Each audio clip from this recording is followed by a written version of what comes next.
मेंढक राज और नाग, पंचतंत्र की कहानी। एक कुएं में बहुत से मेंढक रहते थे। उनके राजा का नाम था गंगदत्त। गंगदत्त बहुत झगदहालू स्वभाव का था। आसपास दो तीन और भी कुएं थे, उनमें भी मेंढक रहते थे। हर कुएं के मेंढकों का अपना राजा था। हर राजा से किसी न किसी बात पर गंगदत्त का झगदहा चलता ही रहता था। वह अपनी मूर्खता से कोई गलत काम करने लगता और बुद्धिमान मेंढक रोकने की कोशिश करता तो मौका मिलते ही अपने पाले गुंडे मेंढकों से पिटवा देता। कुएं के मेंढकों के भीतर गंगदत्त के प्रति रोष बढ़ता जा रहा था। घर में भी झगड़ियों से चैन न था। अपनी हर मुसीबत के लिए दोष देता। एक दिन गंगदत्त पड्डीहोसी मेंढक राजा से खूब झगड़ा। खूब तू मैं हुई। गंगदत्त ने अपने कुएं में आकर बताया कि पड्डहोसी राजा ने उसका अपमान किया है। अपमान का बदला लेने के लिए उसने अपने मेंढकों को आदेश दिया कि पडीडीडी हौसी कुएं पर हमला करें। सब जानते थे कि झगड़ा गंगदत्त ने ही शुरू किया होगा। कुछ सयाने मेंढकों तथा बुद्धिमानों ने एकजुट होकर एक स्वर में कहा, राजन, पड्डहौसी कुएं में हमसे दुगने मेंढक हैं। वे स्वस्थ व हमसे अधिक ताकतवर हैं। हम यह लड़ाई नहीं लड़ेंगे। गंगदत्त सन्न रह गया और बुरी तरह तिलमिला गया। मन ही मन उसने ठान ली कि इन गद्दारों को भी सबक सिखाना होगा। गंगदत्त ने अपने बेटों को बुलाकर भद्दकाया। बेटा, पड्डौसी राजा ने तुम्हारे पिताश्री का घोर अपमान किया है। जाओ, पड्डौसी राजा के बेटों की ऐसी पिटाई करो कि वे पानी मांगने लग जाएं। गंगदत्त के बेटे एक दूसरे का मुंह देखने लगे। आखिर बड़े बेटे ने कहा, पिताश्री, आपने कभी हमें टर्राने की इजाजत नहीं दी। टर्राने से ही मेंढकों में बल आता है, हौसला आता है और जोश आता है।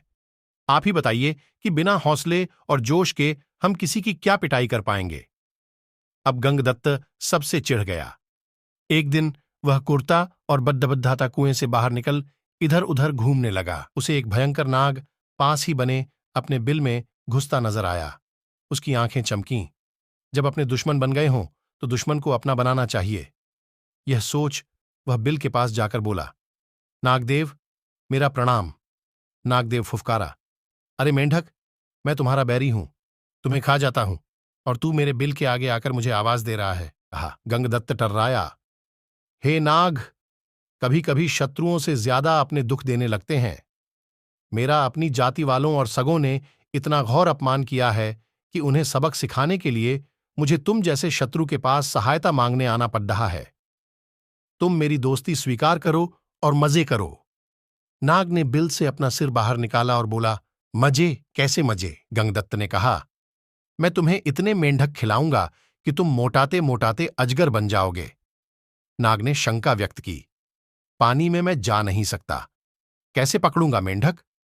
गंगदत्त ने ताली बजाई, नाग भाई, यहीं तो मेरी दोस्ती तुम्हारे काम आएगी। मैंने पड्डहोसी राजाओं के कुओं पर नजर रखने के लिए अपने जासूस मेंढकों से गुप्त सुरंगें खुदवा रखी हैं। हर कुएं तक उनका रास्ता जाता है। सुरंगें जहां मिलती हैं वहां एक कक्ष है। तुम वहां रहना और जिस जिस मेंढक को खाने के लिए कहूं उन्हें खाते जाना। नाग गंगदत्त से दोस्ती के लिए तैयार हो गया, क्योंकि उसमें उसका लाभ ही लाभ था। एक मूर्ख बदले की भावना में अंधे होकर अपनों को दुश्मन के पेट के हवाले करने को तैयार हो तो दुश्मन क्यों ना इसका लाभ उठाए। नाग गंगदत्त के साथ सुरंग कक्ष में जाकर बैठ गया। गंगदत्त ने पहले सारे पडीडीहोसी मेंढक राजाओं और उनकी प्रजाओं को खाने के लिए कहा।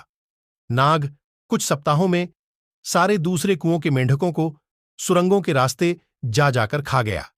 जब सब समाप्त हो गए तो नाग गंगदत्त से बोला, अब किसे खाऊं, जल्दी बता। 24 घंटे पेट फुल रखने की आदत पडीडीएच गई है।